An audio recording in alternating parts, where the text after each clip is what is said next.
Both players met in 2013, so this year around it's of course a rematch with the roles reversed.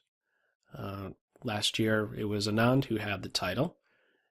Carlsen won that match, and so here we are, Anand as the challenger in this game 1, playing as white, opening with d4.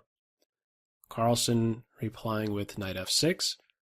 The time controls for this match are 40 moves in 2 hours, and should you meet that time control, you gain an additional hour on your clock, and should you make it to move 60 with still time remaining on your clock, you would gain an additional 15 minutes with a 30-second increment implemented, which means every move after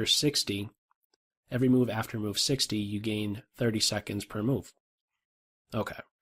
Following up, we had c4, g6, knight c3, and d5. This was a welcome sight. It's certainly showing some variety here.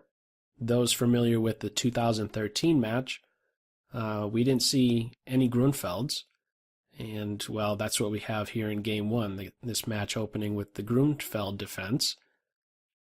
C takes d, knight takes d. One other note is that in game 1 of the 2013 match, we saw a very quick result, the game ending after just 16 moves. The game ended with a draw by perpetual check. How does this one turn out? What follows is bishop to d2, bishop to g7. It's worth noting that this is a very common follow-up. To first play e4, and then on knight takes, we're of course recapturing in the only way we can. Bishop d2 looks to keep this pawn structure as is. By not playing e4 right away, bishop d2, bishop g7, and only now e4, on knight takes knight, well, we're there to recapture with the bishop. Alright, following up, the game has black castling, Carlsen castles, queen to d2, and a lot of the attention will be focused on d4, at least for right now. A lot of pieces are trained on that point, both bishops, both queens, and, well, we're not finished yet. Knight c6, knight f3, both knights are also focused on this square, and this is a very strong pawn center, something that black needs to disrupt soon. And he does so with bishop g4, indirectly influencing this d4 square, looking to knock out a defender of that square. So white budges, white flinches, playing d5. The knight is kicked. He doesn't go anywhere just yet. First it's bishop takes knight. Bishop takes bishop, not the immediate recapture. This was an alternative, and on that capture, black would do well to immediately occupy e5 with the knight. Notice exchanging bishops first means that the knight now has to retreat, and now this is paving the way for a quick h4, h5 idea against the black king, maybe queenside castle. So, should this position come about, if white is to capture on this square, black does best to immediately make use of e5, and we could have as a follow-up bishop to e2, probably kicking the knight soon thereafter, maybe even queenside castle ideas. We didn't have that. In the position, or in the game here, after bishop takes, it is first bishop takes bishop, and now after black recaptures, at least the black king is now a little bit more exposed, right? We can expect some check along this diagonal, and black will be inconvenienced in some way. Only now does white recapture on f3, knight e5, and now queenside castle. So really, with this last move here, the battle lines are drawn. Queenside castle is certainly saying, well, we're going to be in for a good fight here. Opposite sides castling usually indicate that. Timing is usually a very, very important factor when we have opposite sides castling and we're trying to race and get at our opponent, looking to open files, moves like h4 and h5. On the black side, moves like c6, which would exchange off the c pawn for white's d pawn and have an open c file to get at that white king. Timing is a very important factor. it's important to note that instead of queenside castle, moves like this, queen c3, must be met with f6. This is the only move. I believe we end up seeing it played in the game, but whenever one of your pieces is both pinned and unprotected, you need to do two things to get out of it, namely defend the piece and break the pin, and the only way to do just that would be with the move f6. Moves like queen d6 are met with f4, and that's game over. Knight's lost.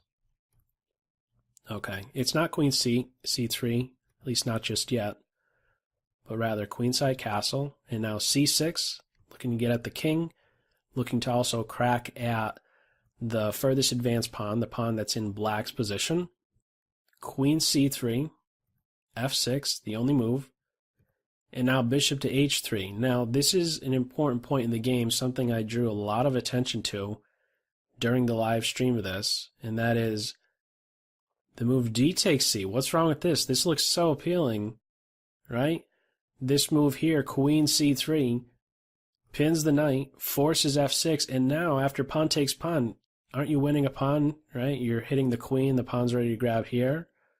Well, not so fast, because after queen to b6, super active square, hitting at f2, looking to simply pick this pawn back up. On c takes b, what do we have here? After, let's say, the queen recapturing. White is up a pawn, but notice with these past few captures here, taking on c6, taking on b7, the b file is now half open. The c file is completely opened. When we have these situations where it's opposite sides castling, a great weight should not be placed on material. You should not be so quick to want to hang on to all your material. Without this pawn around on the b file and or c file, these are now lines of attack that black can now be using to get at the white king. Ensuing moves of rook f to c8, rook a to b8, and black has a lot of pressure on the white king position. This is already a threat to pin and win the queen. King b1. Notice also after rook here, the queen needs to get out of the line of fire, that's for sure, and she needs to make a move that also defends this pawn here. Queen a3, there's rook a to b8. Again, this is very, very, very scary. White is up a pawn, but it definitely doesn't feel like he's up a pawn. It's just a lot of pressure. All the black pieces are really, really well placed. That's one of the reasons, in other words, why we didn't have d takes c on this move 15. Instead, bishop to h3, and what an annoying piece this is. Why is it so annoying? It controls c8, and it makes life very difficult for not just both rooks, well, not just one rook, not just like stopping the rook from a going to c8, but actually it stops both rooks from becoming active. As we'll soon see, this f6 move, it weakened the e6 square, so we're going to have the bishop planted on e6, and he really kills both black rooks. We'll soon get to that point, but first, c takes d, e takes d. This was a surprising move for me to see here. I was thinking rook takes, and then looking to double rooks, but instead it is pawn takes, a structural change, something whenever pawns capture, files change in some way, so white now has this half-open file to work with, looking to put pressure on this e7 pawn. These pawns now look very ugly over here, being doubled and isolated, usually something you'd want to avoid. But they will be put to use. This pawn will push to f4, this knight will be kicked from his strong post on e5, and white will be able to have pressure against the black side. And again, it remains a mystery still, at this moment at least, how exactly these black rooks will contribute in the position. For as long as this bishop is there to watch over c8, it's very difficult to see how they get working. Knight to f7, a voluntary retreat. One other move at this point here was after this capture to immediately give this knight a kick with f4. and on knight f7, only at this point capture. One of the differences here is that by not playing f4 first, by making this capture, there is this move b5. I don't know how good it is, but it was a move pointed out by the computer, b5, because now on f4, this knight has a new possibility of going into c4. It was an interesting direction, a different avenue the game could have gone in. So, well, in the game it was pawn takes. We didn't have f4, just the immediate recapture on the d5 square. And now Carlsen voluntarily retreats, doesn't wait for this f4 kick. Instead, knight f7 right away. And now f4, watching over these dark squares. Queen d6, this pawn is hit. Queen d4 is there to defend. Rook to d8. And now bishop to e6. I really liked this position for white during the game. I thought that this bishop right here is just fantastic. I was maybe overemphasizing it, that you really couldn't put a price tag on him. He's just invaluable. He's really, really good on this e6 square, killing this rook, killing any of the black rooks from getting to c8, and even this d file. Like, this is a half-open d file for black. This is a completely open file for black. But this bishop really interferes with both of the black rooks getting active on the c or d files. If something other than bishop here, suppose king b1 or rook here, notice that this is a possibility, this e5 advance. This is one of the ideas behind black's last move, rook a to d8. This pawn is now in a pin, right? So this move here, e5, there is no d takes e en passant because you're dropping a full piece. So bishop to e6 simply puts a lockdown on any e5 idea. And what I was thinking during the game is that it is also paving the way for h4, h5. Keep in mind, again, we are still castled on opposite wings, and why not try to, if you have enough time, to peel open another file towards the opposing king. I thought that this was an additional idea behind bishop to e6. As the follow-up, it was queen to b6, black recognizing that there really isn't, well, you really have to get rid of this well-centralized white queen. Black looks to do just that with queen b6 at the cost of ruining his pawn structure. I don't know that this would be something that can be exploited here. White is still the better side, but how much is hard to say. There's maybe moves that black could be playing to improve the king position by way of f5, king to f6, inching a little bit closer, rook to d6, knight to d8, something that we do in fact get to see in the game, this knight to d8 move. Something that really changes the position tremendously. Having the minor pieces off the board, a knight for bishop exchange, and we'll soon enter a heavy piece ending. Anand avoids the queen exchange at this point, not wanting to exchange queens, even if it could damage the black kingside, or not the kingside structure, the black pawn structure.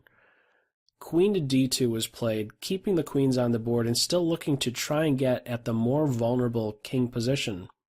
This here is a better home for the white side, having these A and B pawns still on their home square. These guys, not so much here for black. Given time, this h4, h5 idea and the opening up of the h file could certainly prove problematic for Team Black. So the queens remain on board. Having the safer king, you don't want to exchange queens. Okay. Rook d6 was played, rook h to e1, and now knight to d8. Initially, I was thinking, are you going there to double rooks? Well, not so fast. You really have to make sure you get rid of this bishop, just like white had something very strong early on in the game around move 7, having that pawn duo in the center, having a pawn on d4 and e4 controlling a lot of squares. it's important to recognize where your opponent stands strong in the position, where exactly, what exactly is holding the position together very well for the white side here. And the piece that is doing that is the bishop on e6. He is, again, really making life difficult for both black rooks. He needs to be kicked. And that's what we have. Knight to d8. He's got to do something, right?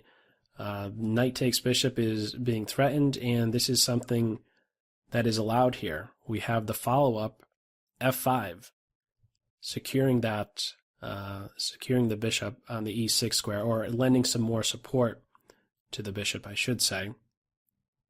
As a follow-up, it was knight takes bishop, rook takes, queen c7. Let me just back up here for a moment, because this is an important point in the game. I thought during the live stream bishop g4 would have been better, and one of the ideas behind this is to just allow the rook to directly see that e7 pawn, put pressure on the black position in this way, and at the same time still stay out of the way of your h pawn. I was debating in this position, is it better to go to g4 or better to go to h3? I thought about g4 just so you could get this type of idea in, and coupled with this threat of rook takes e7, I thought this might be a way to go. However, if bishop to g4 is played in this position, black has this move here, this simple little move e6, and we're going to have a ton of exchanges happening very soon. Just to highlight what's going on here exactly, well, the pawn is pinned to the queen. If bishop takes pawn, we'll have knight takes, rook takes, pawn takes, queen takes, and there's really not too much to play for here. If anything, I think black has benefited exchanging off the knight for bishop, maintaining a better structure and a more simplified position in this endgame position. If queen d7, queen takes, rook f7, white probably has to be a bit careful about exchanging rooks, right? This would just be inviting the black king towards this f5 square, putting pressure on f4, something to certainly avoid. My main point here, the quick summary here, is that on bishop g4 we would probably have seen e6 and a ton of exchanges ensuing. Okay, it wasn't that. Instead of bishop g4, it was f5, knight takes, rook takes, queen c7, gives a check and defends e7, king b1, black gets their last piece working, white doubles rooks, rook takes, rook takes. One thing that you don't want to do is plug up this hole with a pawn. White always wants to be in a position here to recapture with the piece, because white wants to keep pressure on something. White wants to give some direction, or force, I should say, one of the black pieces to a defensive post, right? The black queen can't go wherever she wants. She has to now babysit that pawn on e7. So rook d7, black looks to have a little bit of a role reversal here. Instead of having the queen tethered to the defense of e7, black would much rather a lesser valued piece occupy that role. So rook d8 to d7 is the idea, and then that will free up the queen to do other things, such as maybe snip that h2 pawn at some point. It's also worth noting that instead of rook to d8, suppose black goes ahead and grabs on f5. It's not necessarily a free pawn. Notice how it does weaken the black king position, clearly.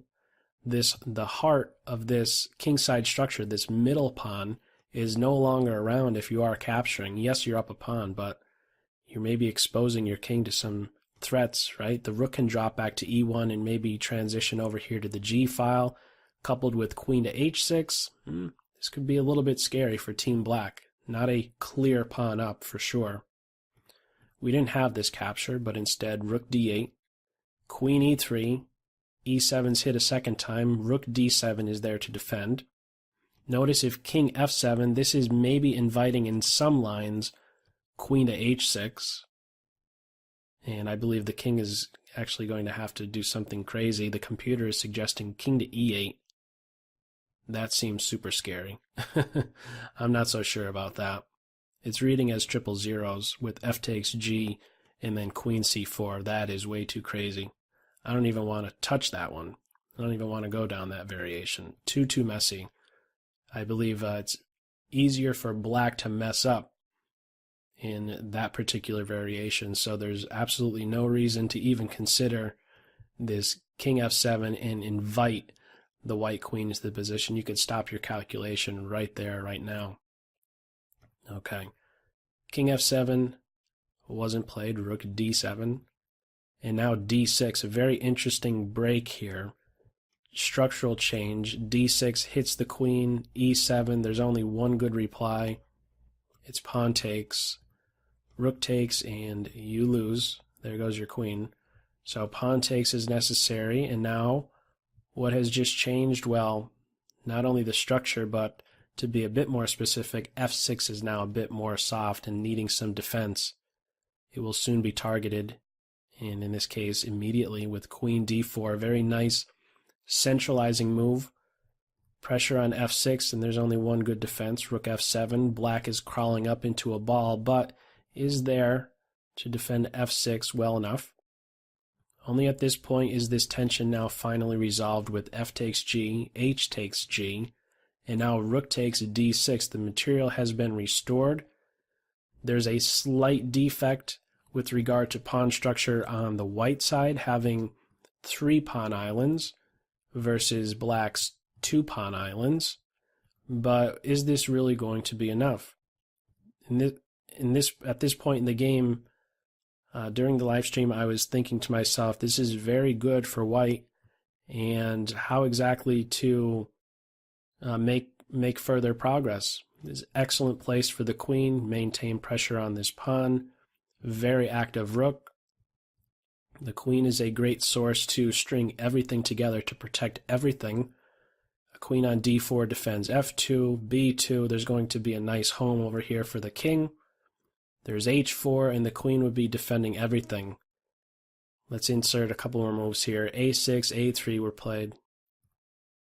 Queen a5, f4. I thought during the game that h5 would have been a great way to highlight this position right here with the queen guarding everything. Nice compact position, nice home for the king, and still a little bit of an airy king position for the black side. The black side's king, Carlsen's king. Okay, we didn't have h4 in this position, but rather f4, looking to maybe disturb this pawn structure on the black side.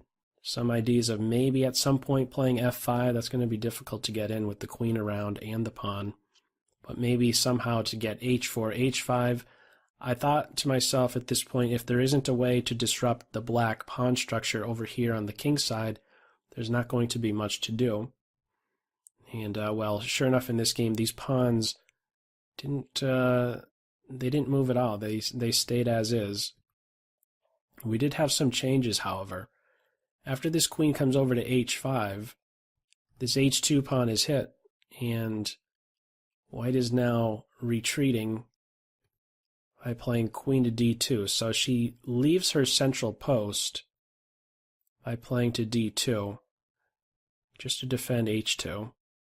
The follow-up was queen c5, rook d5, and this is where I started to see, well, maybe there's this idea now of playing this f5 advance, and maybe on g5 there's ideas of h4. I'm looking at ways for white to maybe change the structure against this black king position to make him a little bit more accessible to the white pieces. The black queen remains very active, entering the white position here on c4, keeping pressure on the rook. Maybe even ideas of queen to f1, rook d7, queen c6, rook d6. White is not so quick, at least in this position right here, I guess, to exchange rooks. Well, I should say after rook to d7, if rook takes rook, queen takes, there's this move here, defending everything. And once again, these types of positions, that black king is very fast to put pressure on the white pawn, the pawn on e4, the weakened white pawn side, weakened white pawn structure. We didn't have that after rook d7. It was queen c6, rook d6, queen e4 check, king a2. Now the rook ever so slightly gets a little bit active. Rook e7, no longer needing defense of f6 when the queen was on d4 and the rook was on d6. This was an issue. Queen c1 was a little bit of an odd move to see here, and notice the move list here. We're on move 38. A couple more moves still needed, roughly 9 minutes for Anand, 5 minutes for Carlsen for these next two moves. Queen c1 was played, and one of the top moves by the computer is king to b3, something that you're not going to see a human play, especially with so little time. I guess this is aimed at one day anticipating a queen exchange and having the king be a little bit more closer towards the center of the board. On the move a5, there can follow maybe even a4. As we'll see in the game, this pawn ends up reaching, the black pawn ends up reaching the a4 point, or the a4 square, and it becomes a bit problematic for white. White needs to be very accurate as soon as this pawn gets down to a4. I guess this computer idea with queen b3 would interfere with this idea. We had queen c1, a5, queen f1, a4.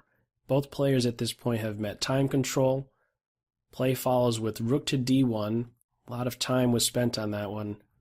Good, maybe like 15 minutes on this one. The rook dropping back to defend the first rank here.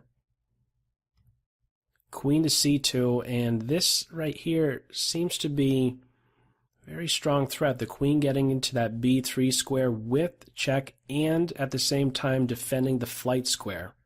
And so with that flight square a2 defended, now there's serious concern of maybe one day black rook getting to this first rank.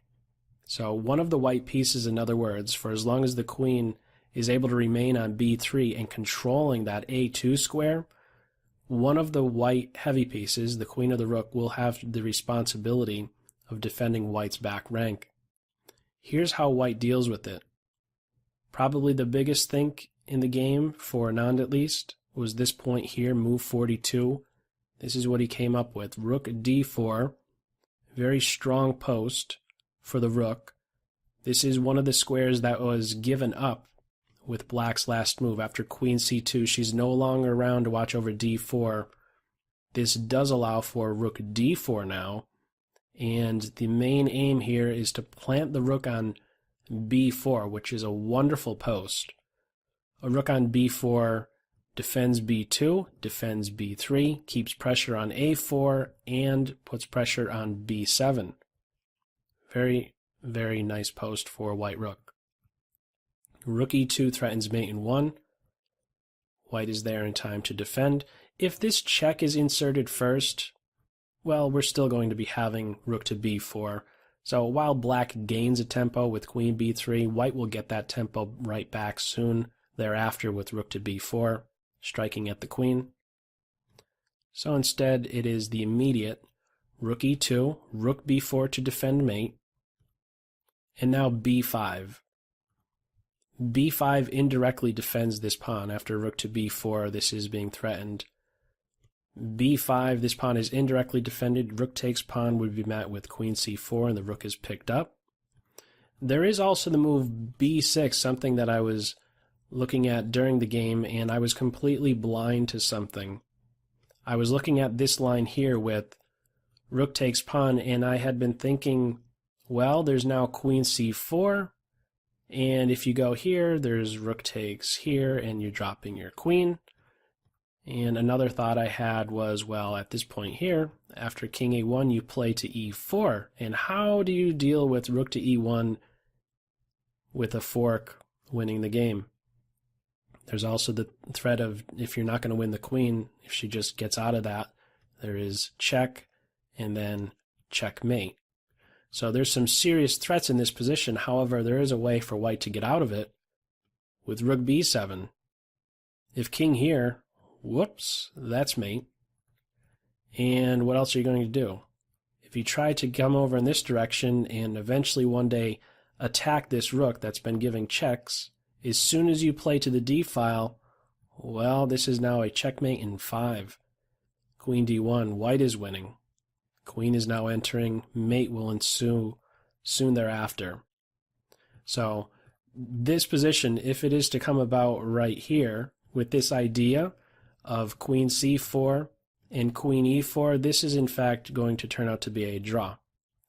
But what I missed during the live stream is that on b6, rook takes pawn is a blunder due to this quiet move, not the check, but rather queen d3. And what is this doing exactly? It's setting up something similar, namely rook takes b2, looking to win the queen. And on king a1, now we have queen to d2. Notice the difference here. Having the queen on e4 compared to having the queen on d2. Rook b7, king f8, you still can't go here. Still the same story. Queen h3 would be mate. I'm showing you a difference here right now between having the queen on d4 opposed to e4, having the queen on d2 opposed to e4. The king could go to f8, rook b8, king e7, and now what to do exactly? After rook check, there's king d8. There's not this check anymore. Having the queen on d2 is stopping the queen d1 idea to give check, whereas if the queen is still on e4, the queen d1 move is available. So that's something that I wanted to just admit. Wanted to admit my mistake there during the live stream. Okay, well, in the game it was b5 that was played. Queen h1 looking to enter the black position.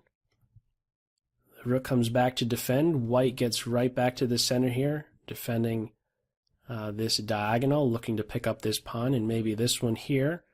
But after rook to e1, how exactly does white now defend against the mate threat, queen to b1? There's only one way to do it, and that is to give check to the black king. King h6, you have to give check to the black king, queen h6. King g7, queen d7. Does this look familiar? It's how game 1 ended in the 2013 match between these guys. Game 1 of this 2014 match also ended as a draw by perpetual check. Players agree to a draw at this point right here. But what we can certainly call a fighting draw. This was not a 16 mover with a handshake. This one was certainly a big fight and lasted nearly 5.5 hours. You could probably hear it in my voice. It is a bit off. I will continue, however, to still do the live stream and the videos. This was a very lengthy game, 48 mover. First game of this championship ended as a draw, but again, a fighting draw. So we'll see what exactly happens in game 2. I'm looking forward to that, and I hope you are too. And as always, I hope you got something out of this video. Take care.